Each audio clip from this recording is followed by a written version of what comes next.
Welcome to Movies That Matter, the podcast about recent films going above and beyond the call of box office returns to boldly explore a social issue affecting people's lives.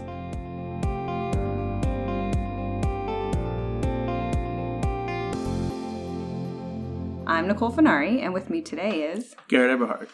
Welcome back, Garrett. What movie are we going to overanalyze this week? This week we are overanalyzing The Best of Enemies. Directed by Robin Bissell, it's based on the book, The Best of Enemies, Race and Redemption in the New South by Osha Gray Davidson. The movie focuses on the rivalry between civil rights activist Ann Atwater, played by Taraji P. Henson, and Ku Klux Klan leader C.P. Ellis, played by Sam Rockwell. Also starring Babu Cisse, which might be one of the best names I've ever had to say aloud, Anne Hesh, Wes Bentley, Bruce McGill, John Gallagher Jr., and Nick Searcy. What did you think? I thought it was pretty ho-hum. Just plotted through and got through to the end. Taraji P. Henson was pretty good, as was Sam Rockwell. Mm-hmm. But, I mean, the story was pretty basic. It wasn't really engrossing. Just got through to the end. Okay. I agree that it wasn't a great movie, and we'll delve into that a little bit more. But there were elements of the story that I really liked. So it was kind of sad that it wasn't a better movie because it had some important things, I think, to say, and actually some novel things. So everybody's calling this. So outside of this podcast, the rest of the critics world panned this and called it another Green Book, which I actually think is really unfair. Have you seen Green Book? No. But I know what it's about. Green Book story, they're in the same vein of these just feel like dated movies. Green Book was just, a reversal of Driving Miss Daisy, really. And the messages... this one didn't feel dated to me.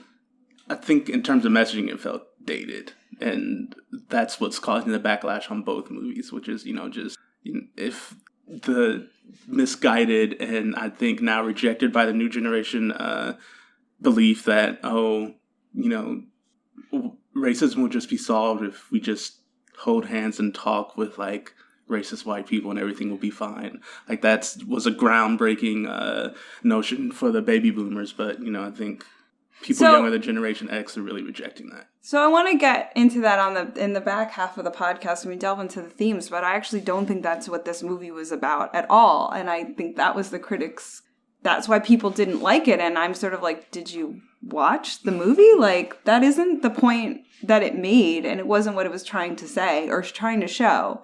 So again, if every single person misinterpreted that, that's on the movie. I'll give you that. But I am when I read the critics' reviews, I was but this is not that's not the story they told. But on the one hand, just as a movie, I would agree that the rating was pretty ham-fisted. People gave big speeches or, it was all tell, no show. People said things to make a big point about racism or activism, and this is how it is. And the movie had zero subtlety. Mm-hmm. Yeah. At first, I was not buying CP's switch, and I thought it was a little abrupt. But then I thought about it, and I was okay, he didn't switch because of anything that Anne did, even what she did for her foster kid. He switched because of the store owner and his Vietnam experience. But then I'm thinking about it some more, and is that really realistic? Is that going to make you stop being a Klan member because you met a Vietnam veteran and you saw that he was being mistreated in the furtherance of the Klan ideals? And it's if your ideals as a Klansman were that flimsy to begin with, where you just saw them adversely affecting one fellow white person, how deep were you into this in the first place? I'd like to pick that back up because I don't actually think... I think the movie did a poor job of storytelling in that sense, but I don't think that's what happened. And I don't think if you were paying attention sounds really snobby. I'm sorry. I I think in the context of how everything played out, they did a poor job of trying to explain how he has a conversion. But I will say we're both in agreement upon the fact that the conversion wasn't because, like, they made it was very pointed in the film. The conversion wasn't because she did a nice thing for him. Right.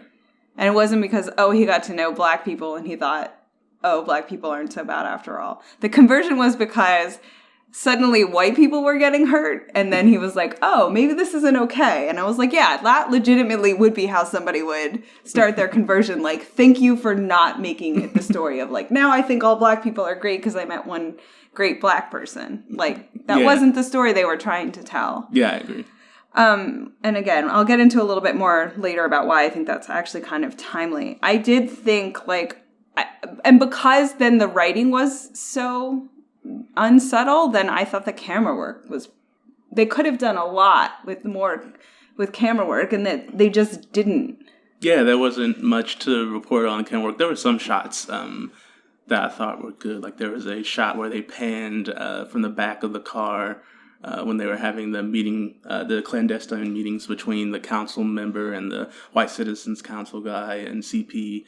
They had a shot where they panned from the back of the car to the front, and it was well lit.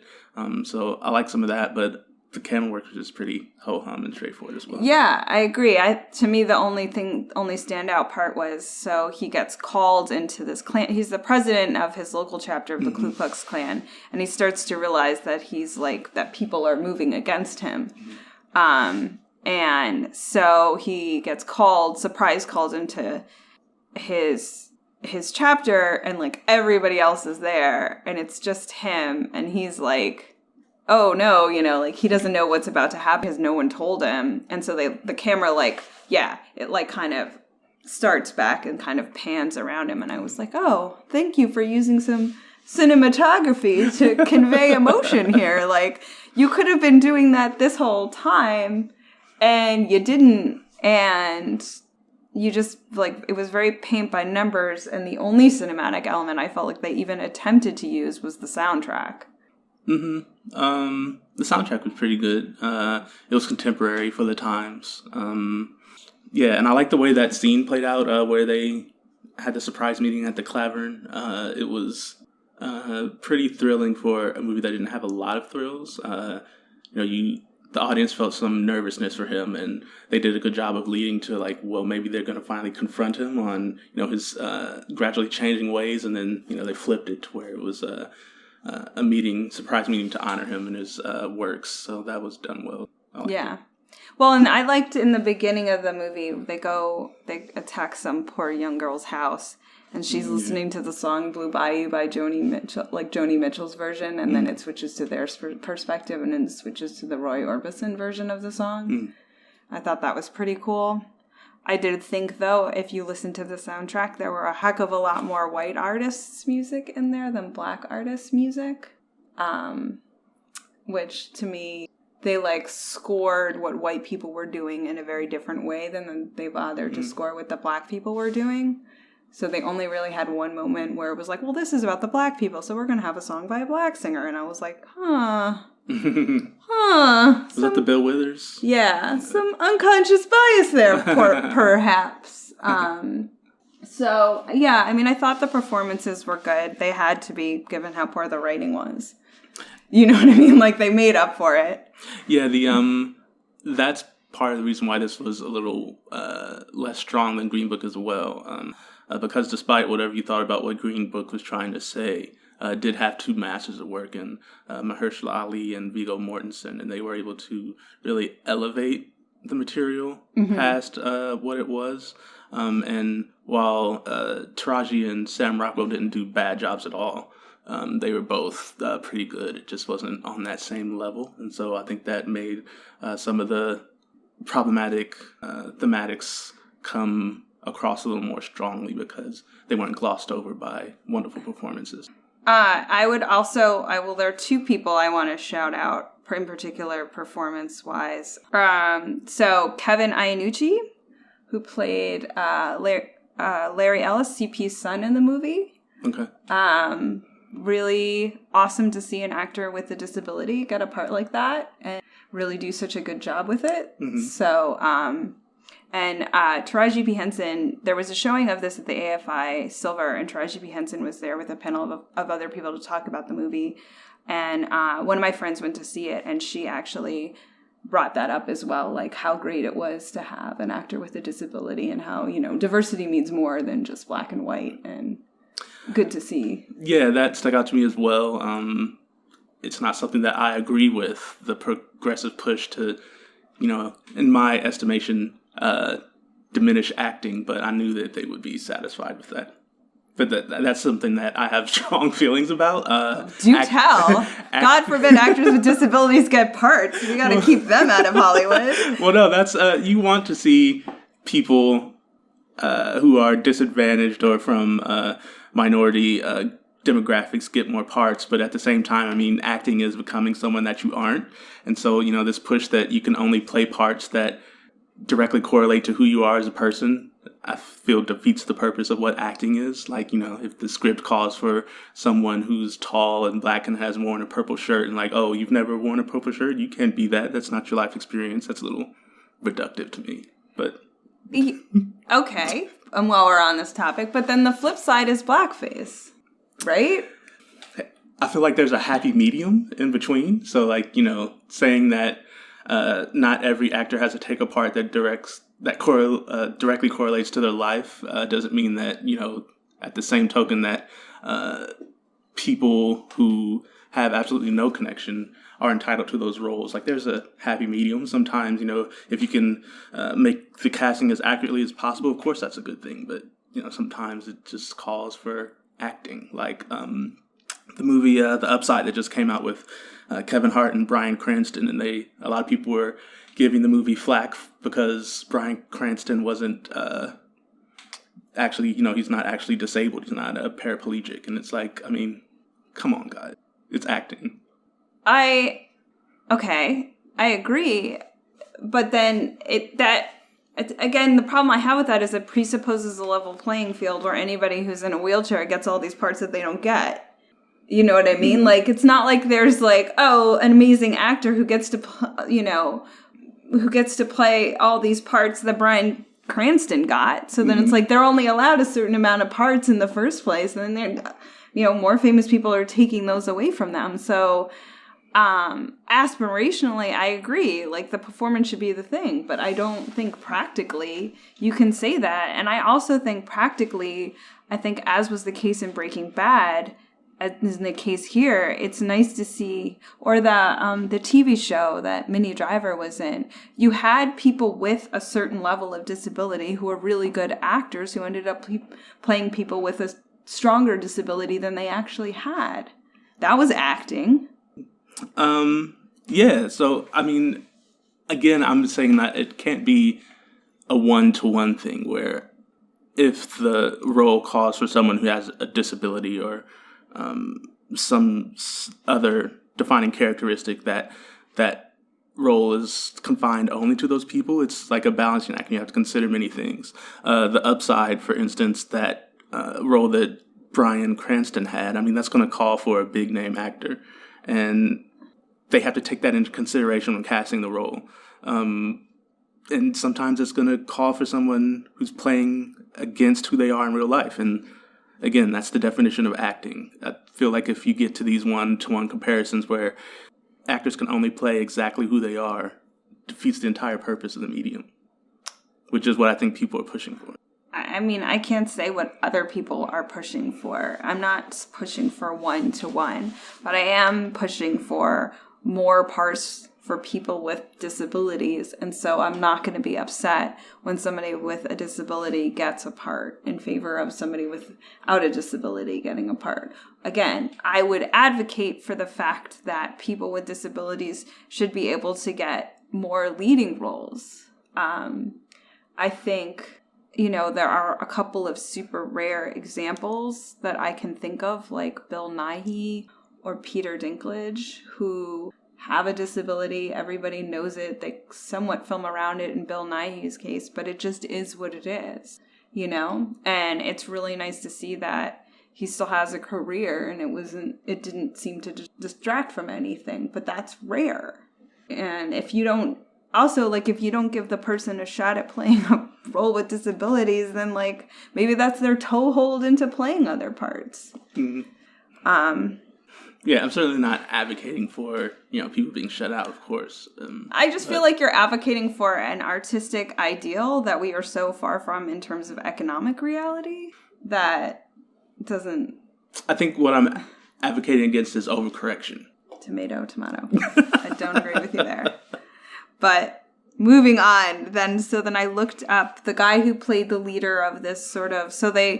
So the movie centers around, and this is one of my chief complaints of the movies. The movie centers around having what's called a charrette, which is a word no one in the movie and I've never heard before, where they get the community together to like hammer out some resolutions about what to do with integrating the schools. And the leader of the charrette, Bill Riddick, is played by Babu Cisse, who then I looked up and I was like, oh, really? He's English. Like, I was sort of like, Samuel Jackson's right. Like, are you serious, man? Like, the last, thing I was watching, second season of the OA on Netflix, and I was like, oh, they must have gotten criticized for the whiteness of season 1, because they course-corrected, and they had this great actor who's black, and I looked him up, and he was from England, too, and I was like, England's second leading export these days is black actors. What the heck?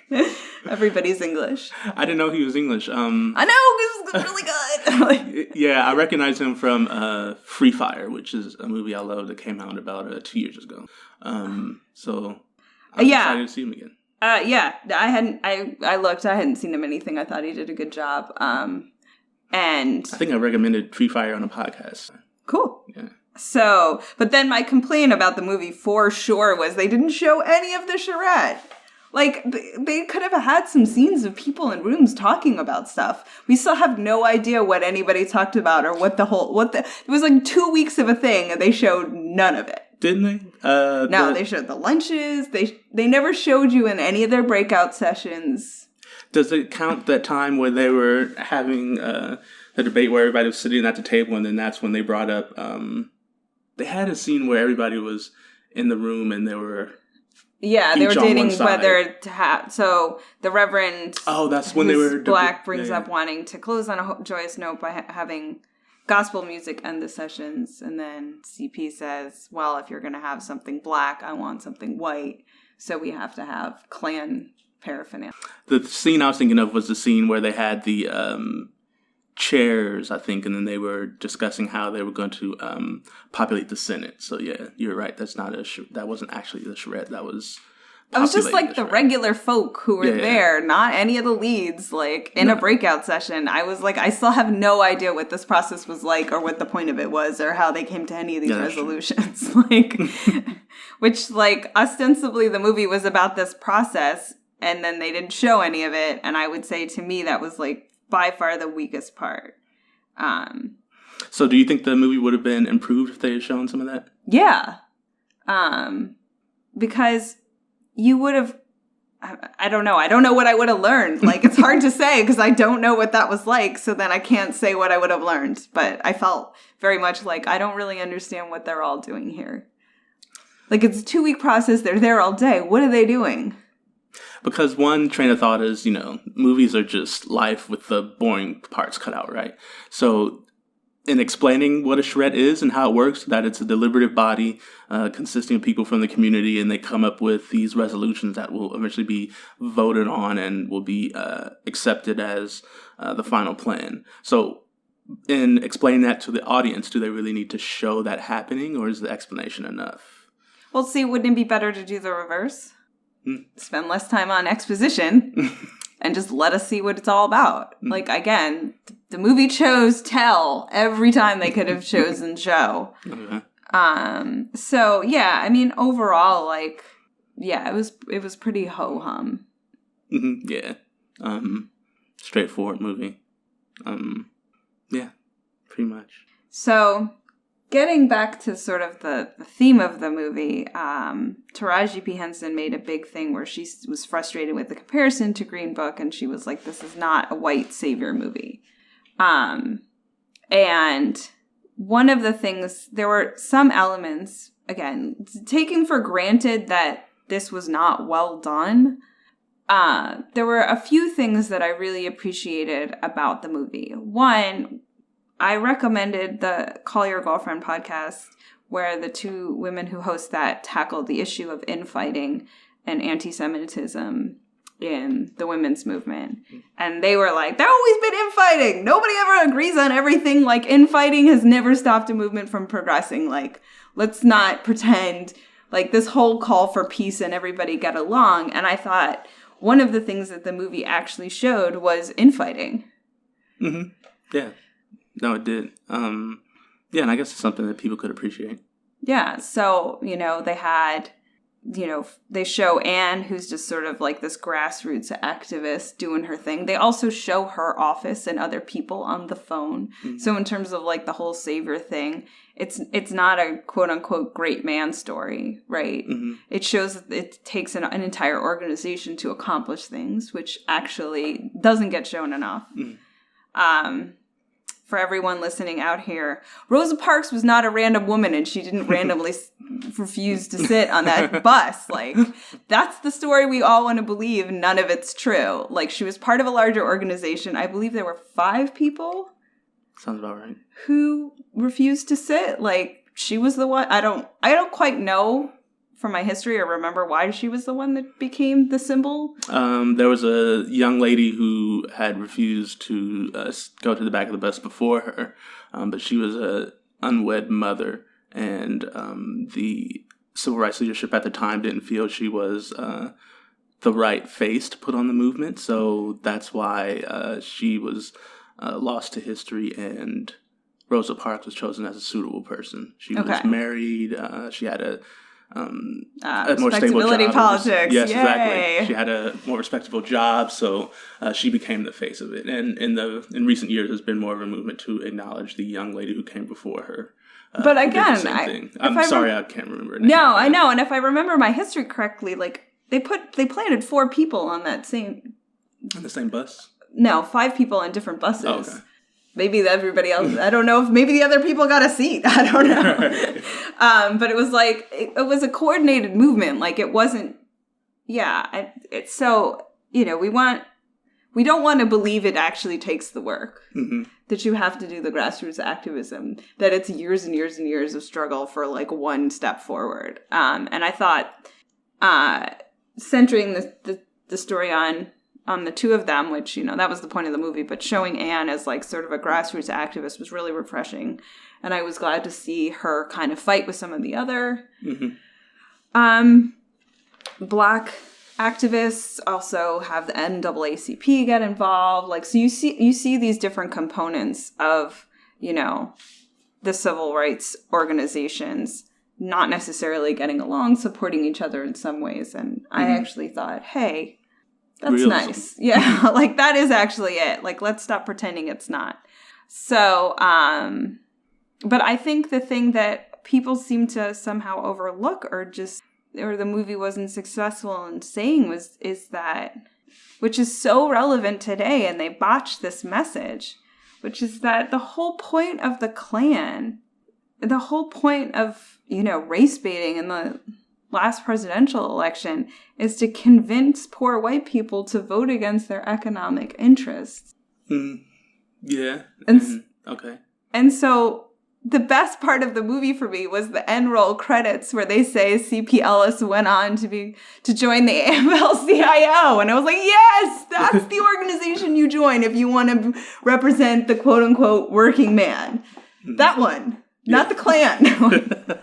And so you see, and I thought that was like, they put that in, and it was the telling point, is you see his conversion isn't about suddenly Black people are like the greatest people ever and he didn't know this all along. Right. He suddenly sees how he's being used as a pawn by the more powerful white people in the town. Okay. And that was, I think, what the movie was trying to say. And again, no one got that message except maybe me. Yeah. When they emphasized his change, it was more about what happened to the store owner whose last name starts with a T. I can't remember. Twombly. Yeah, Twombly. In his service in Vietnam. So they really more so highlighted that as the light bulb flicking on when he's like, the Klan isn't supposed to hurt the working man. And it was less about the fact that the city councilman had orchestrated shutting his store down. Like, I feel like the emphasis was placed more on Twombly himself. I mean, so just to give the backstory for those who didn't see the movie, like, there are two white people whose votes they need on this council. One of them is a woman, and they basically go to her house and physically threaten her. And then this other is a store owner, and his manager is black, and a lot of his employees are black, although he is white. And so the Klan come after his store, and when C.P. Ellis talks to him about why he trusts this black man to run his store, the Twombly, the white guy, says, hey, man, there's no one I trust more in this life besides my wife than this guy. Like, we were in Vietnam together. And actually, again, that's a small point, but it was an important one, too, that I think that they also wasted, which is that a lot of the ways that we all were forced to interact with people very different from, I say we all, vast majority, the men of this country were forced to interact and to overcome some of their prejudice was through the military. And that doesn't happen anymore because only poor people serve now. Mm-hmm. And I thought, that was an important, in a movie that's talking about how do white people learn to get past their prejudices, like, I think it was really important that said, hey, I was in the military, and that forced me to interact with a whole lot of people totally not like me. Mm-hmm. And I think it did work that way. Okay, yeah, that's a good way to look at it, because when I saw it, my interpretation was just that it was a generic lauding of the troops and the, thank you for your service thing. And that's the way that I took it. Like, oh. Which I'm shaking my head because it definitely was. Yeah, it 100% was. And it was really annoying. Yeah, he was like, when he asked him why you trust the guys, like, oh, I served in Vietnam and he served alongside me. That's why I trust him so much. CP was just like, oh, you're a soldier. Thank you for your service. And turned around. I'm like, really? Like, so it was just another generic message in a movie that had been torn to shreds for allegations of being generic. And I completely agree. Again, the movie very poorly served its own message. But if I felt like if you could pick away that layer, and I'm saddened by that because I think it actually had important things to say. And I think that's one of those things. But I thought, yeah, the thing about doing military service is that it's, if you live in a place that is totally segregated for whatever reason, economically, racially, along a lot of different lines, you suddenly have to go meet people from all parts of America, you're going to get a very, very interesting education. Now, whether it takes hold or not for everybody, I still think it's a positive. Is that idea outdated? Like, is it really like that anymore? I mean, because the military has its own problems with both racism and sexism. Again, I'm not supporting, I don't actually think it should be the military. I think it should be national service. Okay. Like, I'm all for the community stuff. Like, go make them build a bridge. Like, I don't know. Gotcha. Like, no. No. That's all I have to say. We all know I'm no expert on the military. But yeah, so I think more generally, the point of the movie is that, he learns that the thing that he's fighting to hold onto so strongly is a mirage, and that really he's been duped, and this is not the way to protect people. Yeah. Yeah, that was the point that they were trying to make. They did not make it. Yeah, they didn't make it well. So, do you not feel that that's a worthwhile point, or do you still feel like that's super tired? I just feel like it's unrealistic, because it's the truth, but white Americans don't come to that conclusion often. I mean, they're still not. I mean, look at who the president is and look who put him in office. Like, that's not a point that is as easily made as the film wants us to believe, I would say. which would be my problem. It's just too pie in the sky. Like, Americans have never figured this out. Like, going back to the Civil War where... Civil War? Yeah, where thousands... No. No.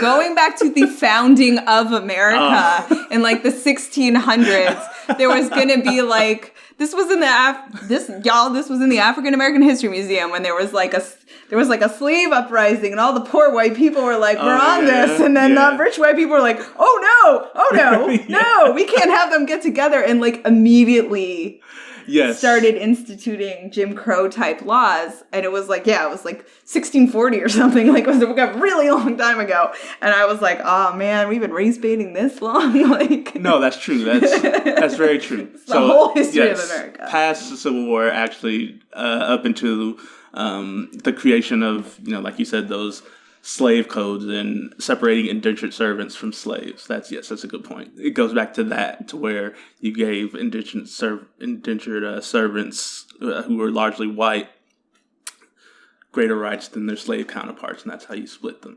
So going all the way back to that. So like, this is a point that has been going over white Americans' heads for 400 years now. So like, it's not this easily solvable. Like, you just put it in front of them, they go, oh, and have a light bulb moment. No. Like, it's 400 years of this. It's not as easily solvable as the movie tried. Okay. Do you contend with the fact that it was a real story, though? Yeah. I wanted to look up whether he was really the deciding vote on the charrette, or whether that was taking dramatic license. I didn't look it up. Did you? No, he was. Oh, he was? Okay. Yeah. And they, as the end roll shows, apparently we should just seen the documentary, according to some of the reviews I read, which the credits show pieces of the documentary, and you see the real people talking about their experience. So yeah, he was, and he did change his vote, and as the movie shows, they did legitimately become very good friends. Mm-hmm. Yeah. So I mean, it was a. So I would be remiss.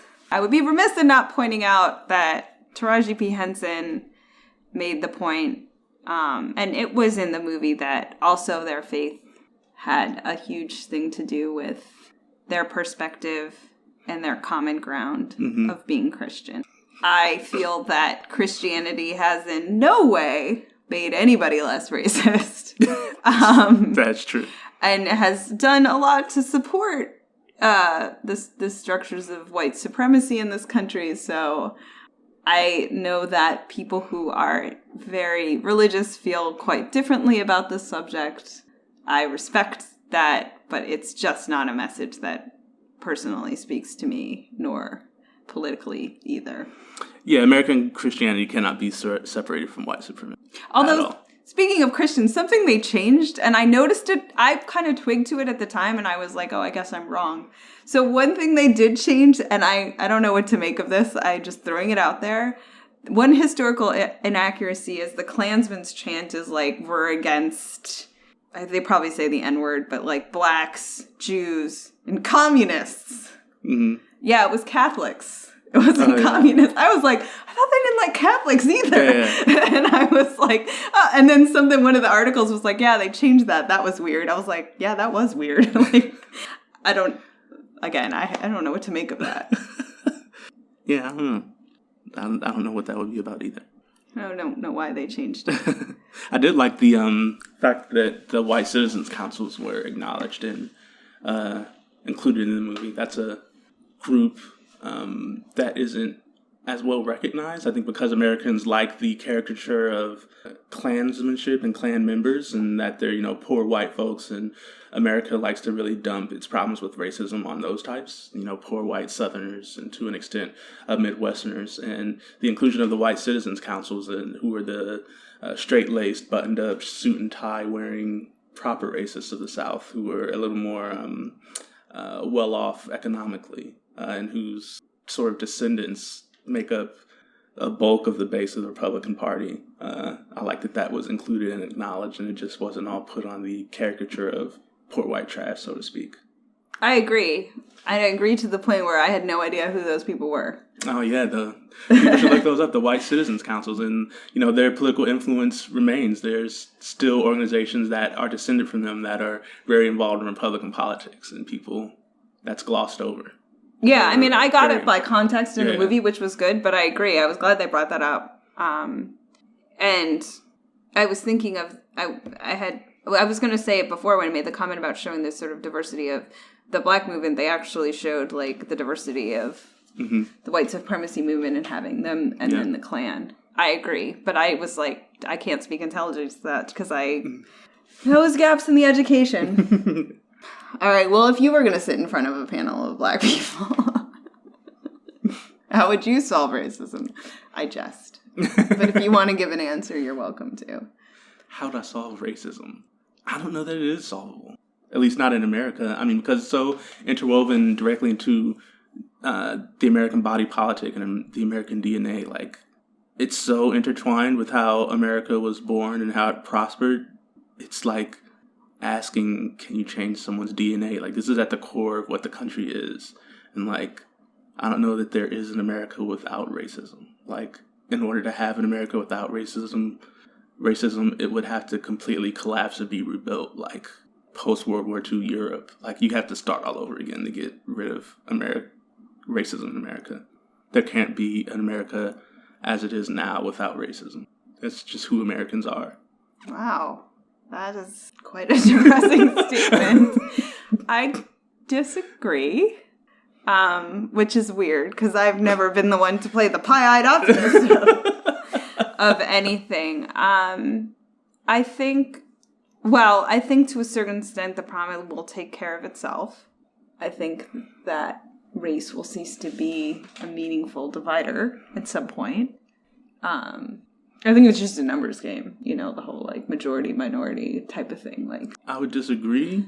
I mean, we have international examples of this. The most famous, of course, being South Africa. The Afrikaners are a minority in South Africa, but they held a racist stronghold over the country for centuries. Yes, and then we're already seeing... I mean, we could just say Alabama too. Yeah, and Mississippi, and so I mean, we're already seeing steps being taken in America to prevent this and institute minority rule for the day that the demographics do switch. I was just talking about this morning with people on Twitter. That's the entire impetus for how Republicans have acted in the post-Obama years. Because the Obama elections of 2008 and 2012 showed that there's a pathway to win the presidency of the United States without needing white votes. And that's why conservatives have been so crazy since then.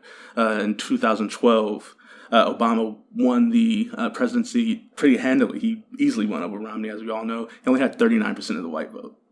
And that scared conservatives essless. And so everything they've done since then with the voter suppression laws, the ramping up of just blatant political gerrymandering is to ensure that that can't happen again. And so that brings us to the 2016 election. Everyone thinks that Hillary lost because she didn't get enough white working class votes. That's not true. Romney won. He had 47% of the white vote. It actually went down for Trump to 46%, but he still won the presidency because the minority votes went down and third-party voting went up. And part of the reason why the minority voting went down, of course, part of that is attributable to the fact that there was no Obama candidacy. So the intensity of the black vote went down a little bit, which is to be expected. But a lot of those votes that Hillary lost were suppressed. And so, you're already seeing the infrastructure being put in place to ensure that even when whites become a demographic minority, they'll still have the power to